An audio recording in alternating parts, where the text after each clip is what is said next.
Well, hello, good morning, good afternoon, good evening. Welcome to the Women of Wine Country Show. I am your host, Terry Wells Brown, the author of the most amazing series, Women of Wine Country, with my third book about ready to come out, you guys. And my guest today here is Miss June Gilliam. She's an amazing writer of these books that we have here. She's a psychological thriller author who is amazing. Now, before we get started, I need to get my housekeeping out of the way, so I'm just going to say, TVOSJ, the voice of San Joaquin Community Radio, 89.5 FM, KBCC Tracy.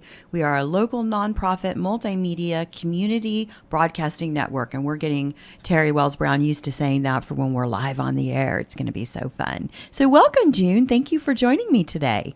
Glad to be here. Yeah. So I know Miss June from the writers group. I think that's how we met first off, or I became aware of the writers group because of you, maybe. Yes. I think that's more what it is. Yes, the San Joaquin Valley Writers branch of the California Writers Club. Yeah, somehow I think you told me about it, though. We connected on Facebook some way. I think I stalked you for a while. Okay. Yeah, and we connected somehow through Women in Wine Country, I believe. Okay, good. And then I found out about it through you, the writers group through you. I believe that's right, because when I first came to the first meeting, I had already been in contact with you. Right, that is right. Yes, you and your husband came to the meeting, and it was such a joy to have you there, both with such good energy. Aw, thanks. That's so nice. So before we get started, you want to tell us a little bit about yourself, just a little bit about your history?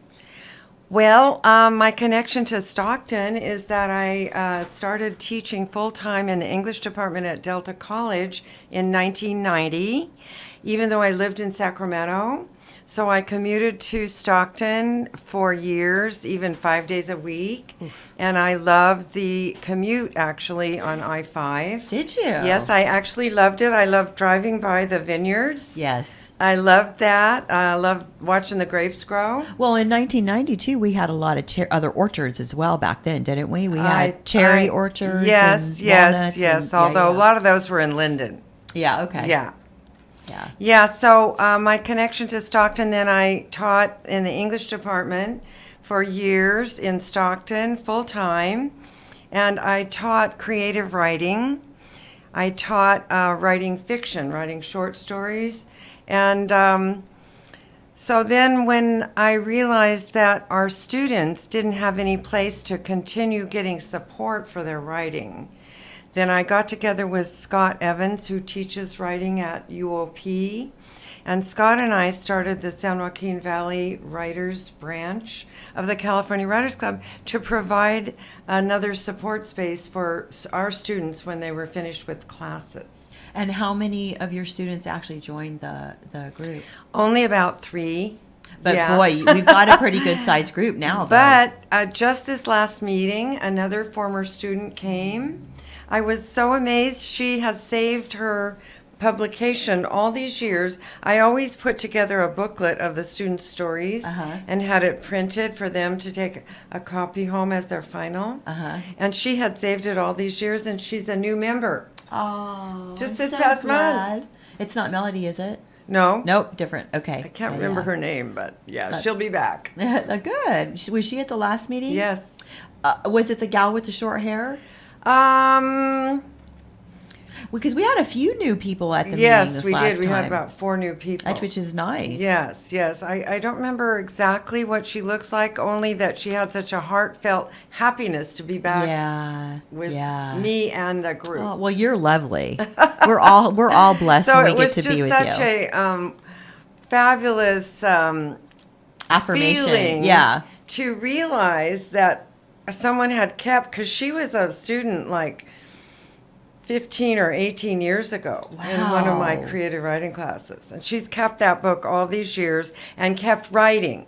So she actually, you might remember, she said she's already got a screenplay written. Oh, I do. And a couple of novels when we introduced Yes. ourselves. Yes, I do remember. Yeah, so she's a going writer. Good for her. Good for her. Well, she's going to be a great addition to the group. Yeah. Yeah.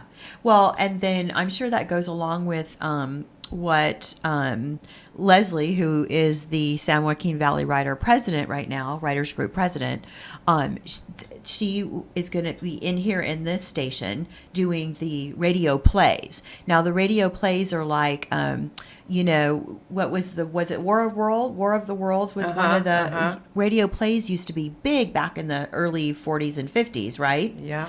When the families would not gather around the TV, but gather around the radio. Probably even pre-40s and 50s, like 30s, 40s, and 50s, I think right? so. I wasn't really there then, but Yeah. even though I'm old, not that old. No. I just thought it's because of history. You might remember, but and so we're going to try to bring that back here at the station. So that's a kind so of a great. cool thing that's going to be happening. So this station has a lot of really nice things that are about to happen for it. So it's going to get big. Yay. And we're here on the ground floor. So you and Scott started the San Joaquin Valley Writers Club, which is an offshoot of the State of California Writers Club. Is that correct? Right. Okay. So you guys started this group with the hopes of giving your students something to do. And boy, what a successful club it has become, right? Mm-hmm. I mean, it's amazing. So when I first started, you and Scott were both held offices. Right. Have you guys held offices this whole time? Yes, we started the group in 2015, in October of 2015. And Scott actually lives in Davis and commuted all these years to UOP. He just retired a few months ago. Wow. And then I started at Delta in 1990 and commuted from Sacramento. And you're still commuting now? Yes. And so Scott and I held the leadership. Scott was president and I was secretary for like all this time until just this past year. Because we wanted to get more local people to be leaders in the group.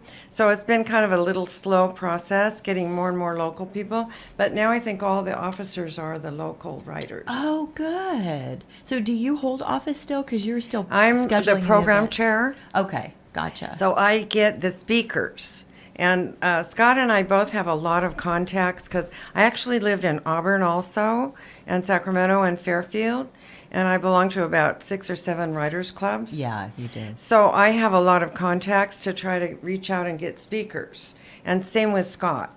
So people were glad to have us continue doing that. Yes, I would Yeah. say I would think that would be, you guys are hugely beneficial to the club for sure. Thank you. And now I love that you are in so many writers clubs. That's cool. That's really neat. You're a very good networker and you're very subtle about it. So it doesn't even feel like networking. You know what I mean? You feel like you just have a new best friend, which is June Gilliam, right? And I think that you leave that with everybody you meet. Well, I totally love writers. Yeah, I love do. writing and writers. Yeah. And so I appreciate writers and I just want to support writers. Yeah. And I just understand the process is just, it's just heaven and hell kind of a process that we all go through. It is. And an obsession. Yes, obsession. It doesn't leave you. You really know you're a writer when you can't actually let Stop. it go. Although a lot of people are writing for a while and then they stop and then they pick it up. So it's not as if you're not a writer if you've let it go for a while either. That's right. But if it comes back, then you know it's good to go and get support from others in a writing group. I agree with that. So with this writing group, are you planning on staying and holding the chair and keeping bringing new Yes, I am. speakers? Yes. Well, actually, even though I retired from full-time a couple years ago, like this semester, I'm teaching one class a week, an evening class. So I would like to keep teaching an evening class because I love teaching. Well, So I do plan to stay involved in Active the in Stockton group. Good. I was worried for a minute there when we were going to lose you. And you get some amazing speakers to come. And so just for the audience, is it open to anybody? Can anybody with interest come and listen to one of the speakers? Yes, it's open to the public. You don't have to join to be there and listen to the speakers. We hope that if you do come and listen to the speakers, that you eventually will realize that it's a benefit to you in other ways also, like little critique groups and opportunities to meet the public and to publicize your work and market your writing. So we hope that people will join. Gotcha. But you don't have to be a member to come to hear the speakers. And I do advertise the speakers on in the Stockton Record calendar and also in the Lodi Sentinel calendar. Okay. To And try then, to get local people to see what we're offering. right. And I know that some people have come and just to come and see some of your speakers. I think the first time I was there, Cindy Sample was the speaker, and there were a few people in the audience that were just there from the public, if I remember correctly. Because I asked them, "Are you an author? Are you an author?" Because my book hadn't been out yet. I hadn't published yet. So I was like, should I even be here? I'm not a real author. You know, you go through all those insecurities, right? Right. So, so yeah. So, well, let's talk about your books for a minute. Do you want to tell us which one is your first book? Well, my first book is actually this book, which is a nonfiction edition of my PhD dissertation. Ooh. And what happened was in 2009, my husband passed away.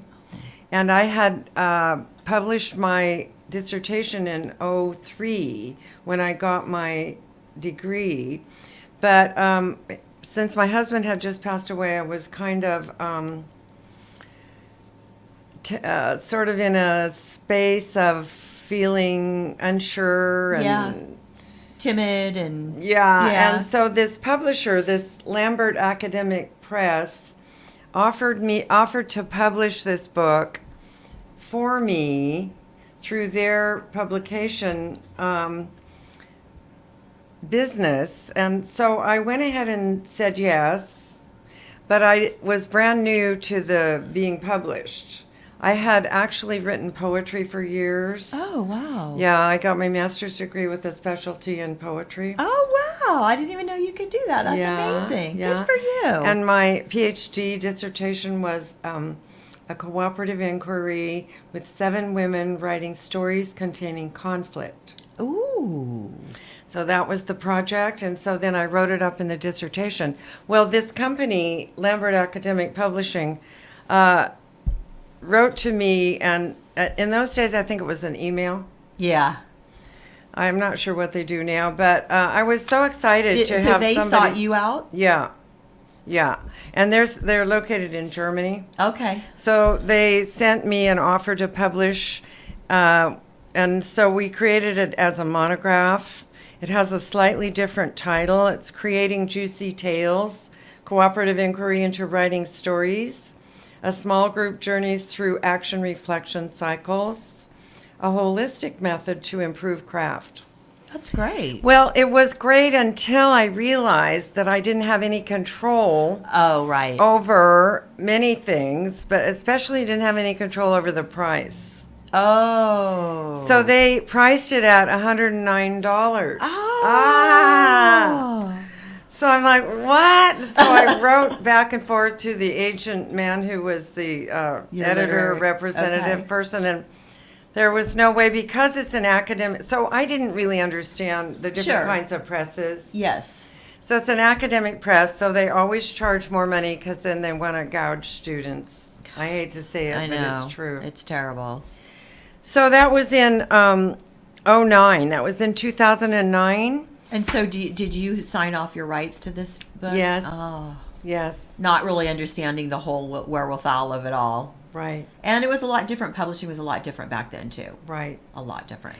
And I'm such a goody two-shoes that I realized that the Internal Revenue Service, in that era, I had heard that you could only lose money 3 years out of 5. Oh, really?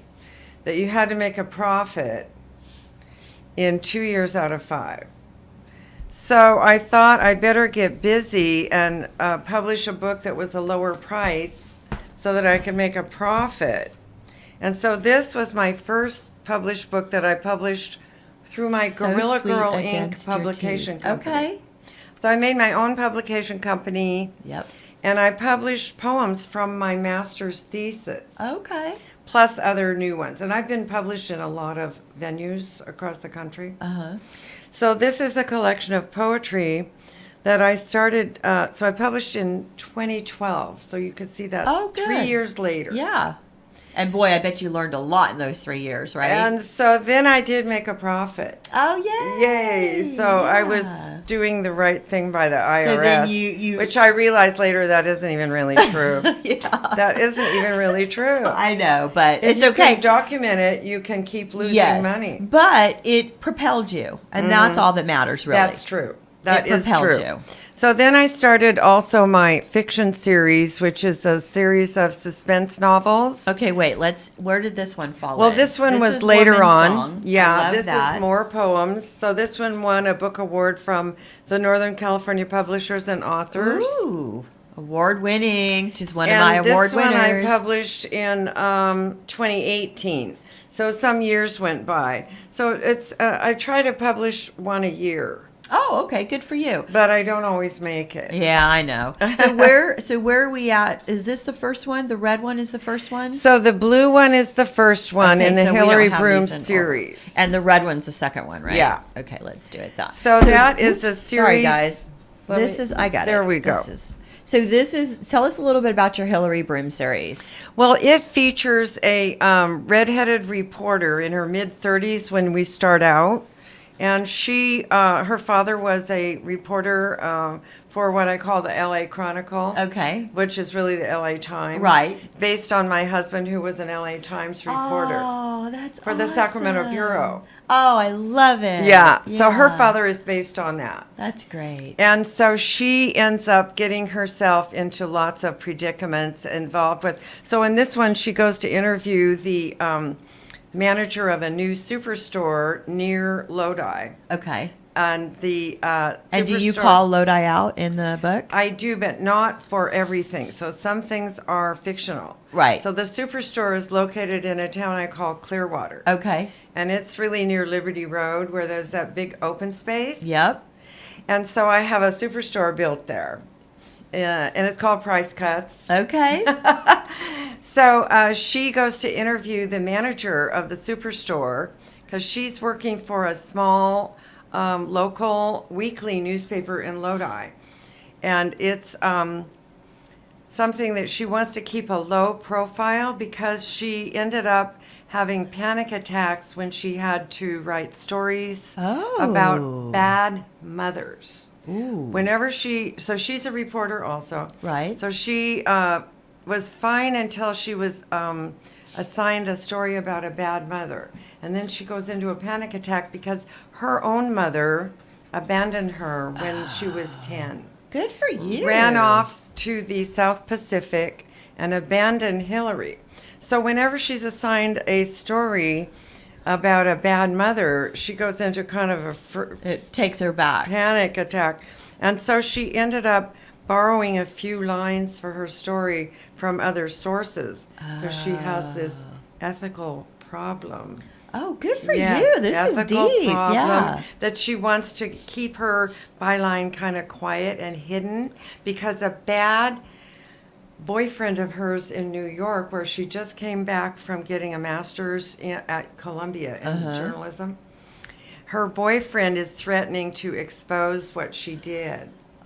So she's trying to keep a low profile. But she goes to interview this manager at the superstore, and she discovers on his desk, instead of being there present to be interviewed like we are,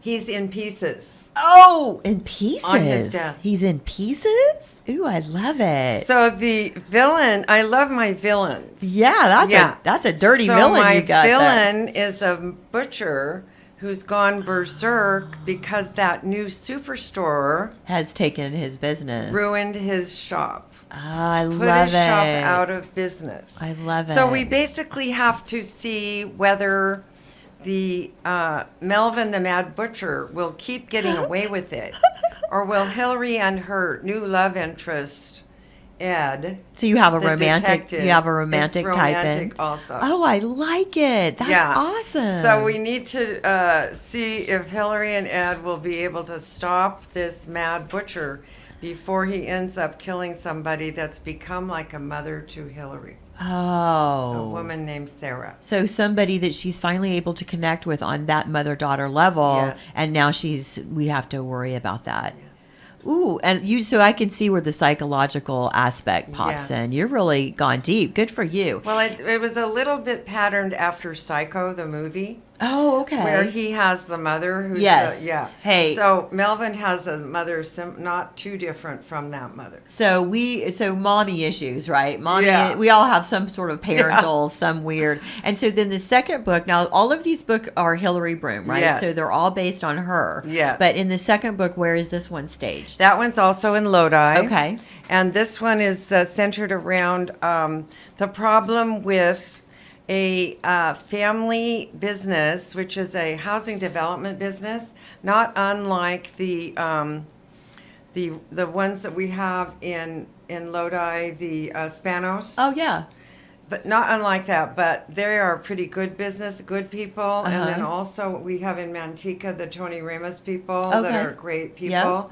But this book is centered around a company that is not so great, especially in terms of it was set up by the grandfather in a trust that only men could run the company. Oh. Only men. So, okay, that was bad enough, but as time goes by, it opens with the funeral of one of the men, and then the son is supposed to run the business, but all of a sudden, the son has a choking incident at his own father's funeral, and we have a woman, all of a sudden, is the only one left to run the company if she's of stable mind. So we have a whole series of her losing. Losing her mind. So this one is centered around whether in losing her mind, she will put other people like that are trying to make sure the company stays run by men. So actually it's her mother. Oh. The villain's mother wants the company to be run by men. She hates having it run by women, so she wants to adopt young men so that they can run the company instead of her own daughter. Ooh. So she's kind of a woman-hating woman. Oh, those are the worst. Yeah. I hate the women hating women. So then Hillary's job, and the woman is her cousin. Oh, okay. Yeah, the So woman- she's related to these people. Okay. So Hillary has to try to figure out how to stop her cousin from committing matricide, basically. Wow. That's I hope awesome. I'm not giving away too much. No, I wouldn't go any further with it. So this one's set with Lodi. I cannot wait. I have these books. You've actually given me copies of them. My mother-in-law has read them and she loved them. I just haven't had a chance to read them I yet. hear but you. I'm in. We have so many good books to choose I know from. we don't get it. do. And then this one is set in Ireland. This one is set in Lodi and Ireland. Oh, okay. So in this one, Hillary goes back to Ireland to research her grandfather, the grandfather whose company was this company. Okay. Yeah. So her grandfather Patrick from Ireland, she goes back to find out about her ancestors. Okay. And so she gets involved with a friend of, a friend that she met in this funeral situation. So they're all kind of connected. They're connected. But you can read them alone also. Gotcha. There's That's standalones good. or connected. So you wrap them up at the end, but yet there's elements from this book will tie over to the next book and so on. Right. Awesome. Right. Wow. So here we have a lot of Irish history, a lot of her traveling around Ireland, and we have some villains here and more romance, and it's great. People love it.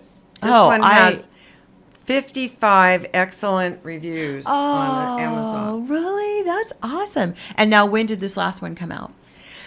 This one came out a few years ago, and this one won a Reader's Favorite 5-star award also. Yeah, when did this go? So right now I'm working on the fourth one, which is set in Sacramento. Ooh. And it's Is related she to moving? basketball. This was in 16, so I'm running late. Okay. Whoops. Running late. Okay. So it's time to get another book out, right? Yeah. So now has she moved from Lodi to Hillary moved from Lodi to She moves from Sacramento? Lodi to Sacramento. Her little daughter, Ed and Hillary have a little daughter named Claire. People just love Claire in this book. And then Claire, in the one I'm working on now, she's a young, like 11-year-old basketball phenomenon. Oh, cool. Yeah, and so since the tragedy of Kobe Bryant's death and his daughter's death, since I'm still working on this book, I'll be weaving in some of the Kobe Bryant and his daughter's story. Also. Oh, that's Just great. tidbits That's great. to be like your realism. You're giving it, her good for role you. models. Yeah. So I love that, and it'll be coming out. I'm hoping it comes out this summer or this fall. Oh, cool. I'm excited. So will you have a release party? I'm not sure. Gonna have to do a release party. Yeah, I know that's something I'm bringing to the party aspect of it. The big whoo, let's make a big deal The out of reason it. that I'm not sure, Terry, is that I'm born and raised in Sacramento and have a lot of Sacramento friends. Lived in Auburn for 10 years, have a lot of Auburn friends. I'm Stockton a long time, a lot of Stockton friends. Fairfield now, so I don't really know where to have it. Yeah. I guess I should have it in Sacramento. So I've, because that's more central. I'm kind of spread out. In other words. And I would do a theme, like if it's a basketball, do it somewhere. Find some way. Well, to that's do. what I am planning to do. Yeah. Yeah, I would, and Have it near Golden One Center. Yeah, absolutely. And not only that, but I mean, I'm sure like you could get on Good Day Sacramento and do a little blurb about it because. And some of the talk, even the radio basketball talk sports people are interested in it. Yes, exactly. Good for you. Well, I'm excited. I can't wait for your next book to come out. Thank you. That's cool. So you said you were trying to get one book a year out, but it actually has been you've got what, a 4-year gap since your last book to the next one? And is that you did the poems? I did the poems in 2018. Okay. And then I have a book that I've got out that I don't have here that's Writing in Small Groups, the 4-Color Way, which I think I did maybe 4 years ago also. And then last year I did do an ebook, which I don't have the cover for, which is what it's all about your horoscope sign. Oh, that's writers right. Yeah. and their horoscope signs. And so finding out about what writers in your horoscope sign do look interesting for you. So that's an ebook that I did put out last year. That's kind of like a magnet book that I want to be able to give away free. Yes, I gotcha. That's cool. And so if somebody wanted to get a hold of you or check you out, do you have a website? Yes, JuneGilliam.com. JuneGilliam.com. And then if somebody was interested in these books, where could they find them? They're at Amazon, and they're also, you can get them at BarnesandNoble.com. Yep. And I think a few other places like carries them. Yeah. Now, are these on Kindle Unlimited or are these just wide on Amazon? They're wide. Yeah. Yeah. I actually had put my books in the KU because that's what some of the coaches that I follow say to do. And it was a huge mistake for me. And once you put your books in, you have to leave them in for a little while. And my sales cut in half. So my demographic, which is us, that's not, they're not reading those that's not where they're getting their books. So. Yeah, well, marketing, as we all know, I mean, you're wonderful at marketing, Terry, and you've really inspired so many of us. Oh, thanks. Totally inspired us so much. But the marketing is really challenging. It is. If I weren't teaching, I would be spending more time on my marketing plan. Yeah. Yeah. So it's just on the shelf for a while for me. One of my good friends, Nancy Sholkoff, she doesn't belong to our Stockton group, but she's been working very hard on marketing. Her books are kind of a spiritual journey series. Yeah. And she now was excited that she has 10,000 followers on her Facebook page. Yeah. That's good. Or maybe it was on her Instagram. Because 10,000 Instagram's like the sweet number where you can start doing the swipe up and all of that. So that's probably why she was so excited. Yeah. So she, though, has been working really hard on all this marketing stuff for 3 years. Yeah. It's not a quick. It's a long game. Right. You're in for the long haul for sure. Yeah. So and they say that the best form of marketing is the next book. Yeah. Well, this one, though, let me mention that this one will be Book of the Month for the online book club. Oh, cool. And now tell us a little bit what Well, the online book club authors actually do have to pay for their services, but then it's free for readers. Cool. So a lot of readers have given it fabulous reviews.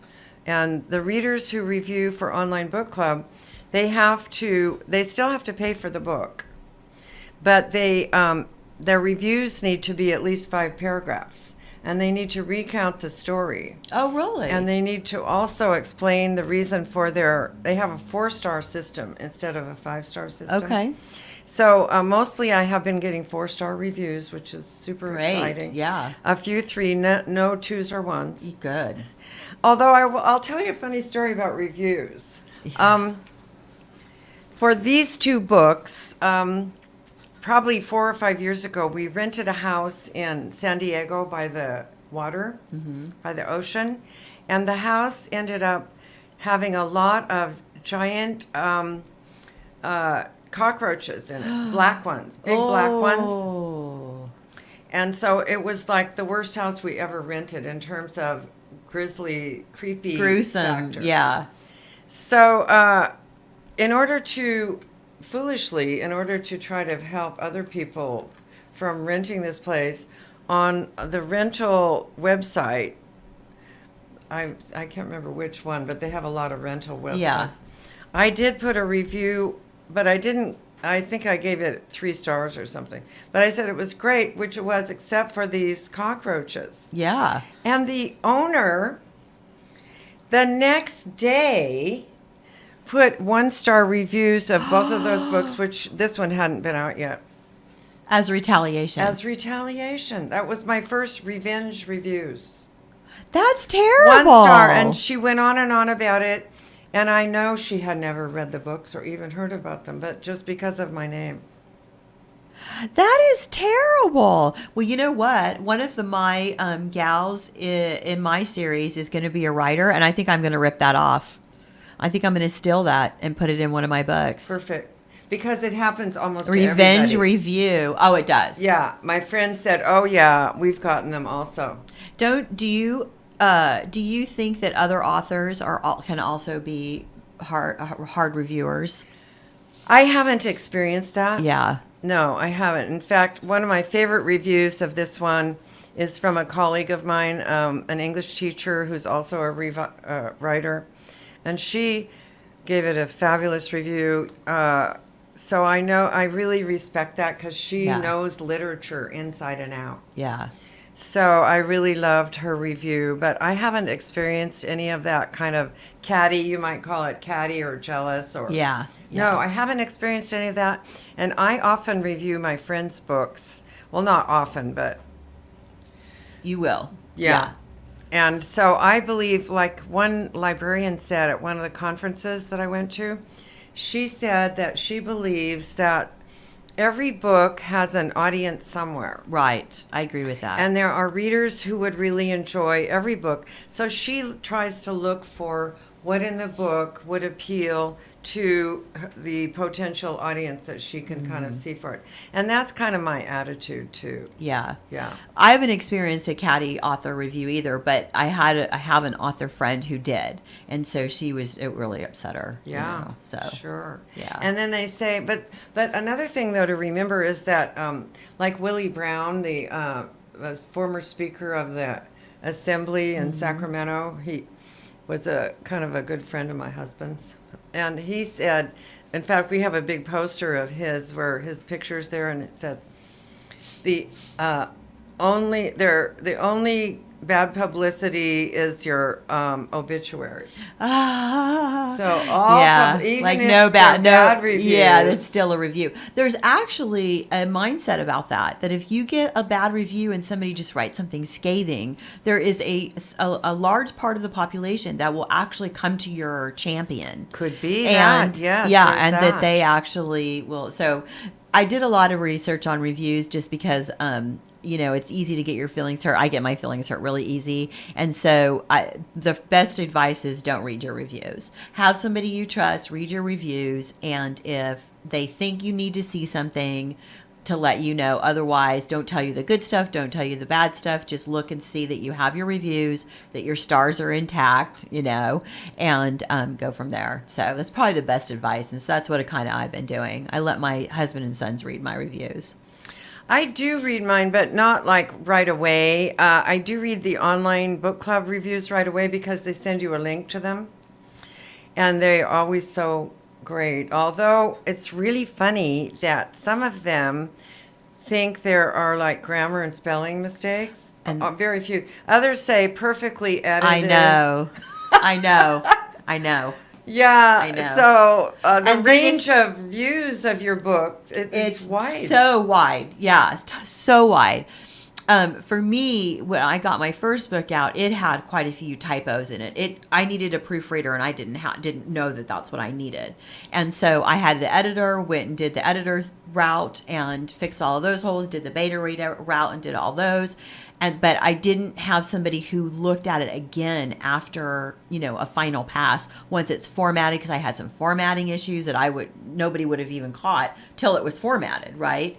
And so that was something that kind of came up. And so I was, one nice thing about Amazon and Barnes and Nobles and all of those print on demands versus printing a whole run of books is that you can go upload the new version. Right. So that's what I did. I've actually uploaded. Really good. Yeah. So that was what I did. And I'm actually going to, before the third book comes out, I'm not going to pull them, but I'm going to re-look at them. I had another formatting issue when you italicize in a certain font, some of the letters drop off.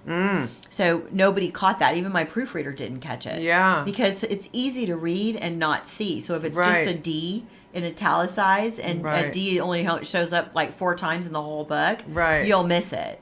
So. There is in this one, the E is off of Claire's name in one spot. Yeah, isn't that crazy? Claire, the daughter. Gotcha. So I do know that, and I've marked it, but I haven't redone the whole thing for that one thing yet. I know. But I know I need to do that. Yeah. It's like, and then one person out of 20 or one person out of 100 will find it. Would mention, or even see it, right? Because when you're reading, because like I got to a point where I knew the story so well, I can't see it anymore. I'm seeing the story exactly. So, but that's okay. It's all learning. I think it's been so much fun to write. It's like my soul came alive. Right. I could get emotional talking about it, and. When I've always written, I just always thought it was just something I needed to do. My mother used to call it daydreaming. I was a daydreamer. And as soon as I was able to put pen to paper and could formulate words, my dreams would come out, and I just always thought I was a daydreamer.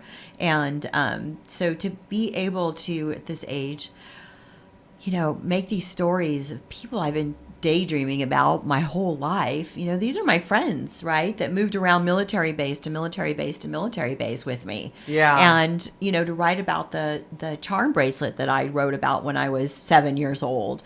It's such I'm so fulfilled. It might be one of the most fulfilling things I've ever done in my life. It is. Including really raising children. I mean, it's right really up there special. with creating life, Yeah, it is. It is creating life in a different form. It is. It's art, but it's so. I've been an artist. I've always been creative. I had a company called European Wall Design where we did decorative wall finishes. I worked with Italian plasters, gold gilding. I did murals. I redid furniture. All of those things, and I was always proud of it, and I always felt fulfilled by it. But it's not the same as this, as writing. For me, the writing is the connection. So I don't know if it's something that maybe came to me because it's later in life for me. Have you been writing your whole life? No, I only wrote a diary when I was young, really young, a child. But when I was a young mother, I did start writing poetry. Yeah. And then the poetry turned into stories way later for me because I didn't really have a storytelling family. And so stories in my family, we had a lot of poetry and philosophy and religion. Okay. But we didn't really have stories. And so they didn't come to me for a long time until I realized, it was actually in 1990. when I got hired at Delta, and I took what's called the Writing Project, Okay. and it was at UC Davis, and it's for teachers to group up and become students. So they call it being on the other side of the desk. Nice. So you have assignments, and you're in the situation that you usually put your students in. That's nice. So we were told to tell each other in small groups family stories like you tell at holidays, like at Thanksgiving or something. So I realized I didn't really have anything like that. So I told what I thought was a funny story, but I didn't know how to tell stories. And so nobody really responded to it the way I did think it was a really funny thing that happened. Yeah. My mother had told me to go look for my little sister. Uh-huh. And I went up and down the block trying to find her. And I should have told you before this, is that we had an alley behind our house that was full of gravel. So that's kind of the setting. And then there's these houses in front of that alley. So my mother told me to go look for my sister, and she was maybe about 4. Okay. And so I went looking for her, and I couldn't find her for a long time, but finally up on the porch of one of the houses, there she was with one of our mother's high heels. She was holding this high heel and talking to this person through the screen door, and she was trying to sell them gravel from the alley. Was she really? Yes. That's awesome. At 4? Entrepreneurial. Yes. Trying to sell them gravel from their own alley. Oh my gosh. So at the time, I thought, I was so embarrassed. But anyway, so I didn't know how to tell that story. Right. Even the way I just now told Right. it. So I was shocked. I had what's called in my PhD program, it's in Transformative Learning and Change. Okay. Is the PhD program it was in through CIAS in San Francisco. So that was what's called a disorienting dilemma. Because here I had just been hired as a teacher, and I was great at writing essays and research papers and poetry. But I didn't really know how to write stories. Oh, so that the reader would be able to conceive the emotion that you're trying to put into the story. Right. Yeah, I get it. Or even get the story at all. Or even get it, yeah. So that became my passion in life and led to this dissertation project. Oh, okay. The reason I partly couldn't write stories is we didn't tell them in our family. And also that stories, what I found out quickly, because I started just jumping right into, stories, how do you write stories? You have to have conflict. Without conflict, there's no story. Without a problem, there's no story. But my mom was Christian Science. And that in that religion, anything negative is not real. It's not real. So we didn't have any practice in naming conflict or anything bad. Well, how would you develop coping skills then when you go out? You solved very good problem solvers, but you never really talked about the problem. You just only did the solution. Okay. Yeah. So how do you feel like that set you up? Was it good for you, or was it? It's good because I'm a really good problem solver, but the bad part is in a story you have to put your character in a problem setting and make the problem worse and worse and worse and worse. Yes. So that's what I had to learn how to do. Gotcha. You had to Because embrace otherwise I'm so good at solving problems, I would just, there'd be a problem and you just solve it. Right away. That was too easy. Yeah. There's no investment. Yeah. Yeah. So that's what led to the project of women writing stories containing conflict. So I worked really hard learning how to write stories. Wow. So some people write them from early childhood practically, but I wasn't like that. I was kind of the opposite. But, for me, it's turned out to be so rich and rewarding. Just love writing them now. I know, isn't it fun? Well, and to be clear, I wrote stories, but I didn't let anybody read them. Nobody even knew I wrote stories. So I can't tell you how many journals and computers and all the stories I have lost now that would have been cool to go back and reread and look at, and see where I started to actually learn how to structure stories, because I don't know. I don't know when that happened. Right. What happened to those? Well, I mean, we were military, so you moved and left them behind? Yep. And so when we made the final move out to California, because my mom and dad separated, and she brought my two brothers and myself, which I was 13 at the time, we came out here. We literally brought a suitcase with us each, and everything else got left at a basement. Supposedly, and this is what the kids were told, a basement at a friend's house, and then the basement got flooded and everything got lost. I have a feeling everything got left. That's what I think happened. And so, and then even like now, I have 2 computers at my house and I know have stories on them. They're so old, I got to figure out how to get the stories off, right? And it would be neat though to see where the story structure, where I started. I mean, because, I'm sure the first ones were just, random stuff, but,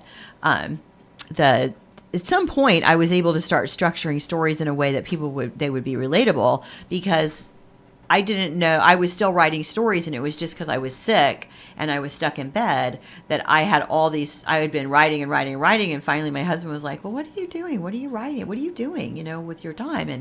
And I printed some. So that was a blessing for you to have that sickness. It changed my life. Yeah. That sickness changed my life in the best possible way. It was the worst time of my life. Yeah. But it was the best thing that could have happened to me. And so my husband, I ended up just printing them out and letting him read what I was doing, thinking, oh, this is terrible. And you know the story. That was when he was like, you're wasting your life. You should be writing. So that was it. All I needed was somebody to give me, somebody I trusted to tell me the truth. Not somebody who was going to just say, oh, yeah, you should do this. Right. And my husband's like very truthful. Yeah. If I was really crappy at it, he'd be like, this is great for a hobby, but get back to the, thing that, Yeah. So anyway, that's it. Well, I do have shelves full of journals. Do you? And file drawers full of poems and stories. Oh. But now I just need the time, now that I retired from full-time, to go through them. to go through and throw out the trash. And I have been writing short stories lately. Oh, good. So, yeah. So short that's stories been really are in fun. right now. Have you done an anthology yet?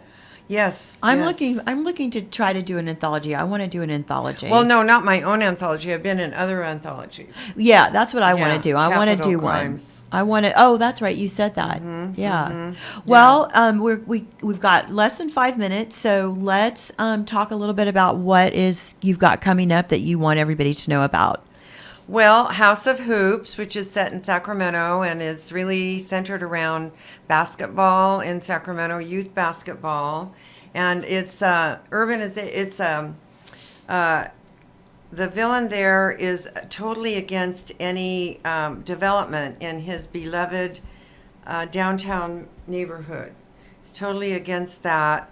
And so that's where the conflict is. He is so adamantly against it that he is almost going out of his mind. It's driving him crazy. Protesting, Yeah. and gathering people to try to figure out what can we do to stop all this development and this ghettoization. He loved that he had neighbors that were like poor Hispanic people that now he sees they aren't going to be able to afford any of the new buildings. And so he's going over the edge. Yeah. And also he happens to have a brain tumor. So he's dying and he has nothing left to lose. So Hillary is promoting the downtown development because of the opportunity that it gives the children, the basketball players. Her daughter's a basketball player now. And so that's the main conflict going on there. Gotcha. Well, there's enough people losing their minds in the country right now, so I know. You're going to have plenty to choose from, right? Yeah. That's great. So, and you think you'll have that book out this year, 2020? Well, I'm planning to have it. What is this? This is still February. only February. Yeah. Well, it's done. It's actually done. Okay. But it's too long. Oh. Yeah, and there are pieces of it that I just need to take out. There's certain pieces that don't really need to be there. So I just need to return to it with a, fresh mind and take out those pieces that shouldn't really be there. And so Awesome. it should actually be able to be out in the summer I'd like to have it out in October when the basketball season starts. Oh, my that's dream. smart. Oh, that's smart. Yeah, Good for to you. align Awesome. it with the NBA season start. Good. Well, we'll have to have you back on then when you have it Oh, out. thank you. I'd Yeah, love that. that would be fun. Thank Okay, you. well, thank you, everybody. Thanks for coming, June. We loved having you here. And thank you, everybody who tuned in. I appreciate it. And we will see you next week. Have a good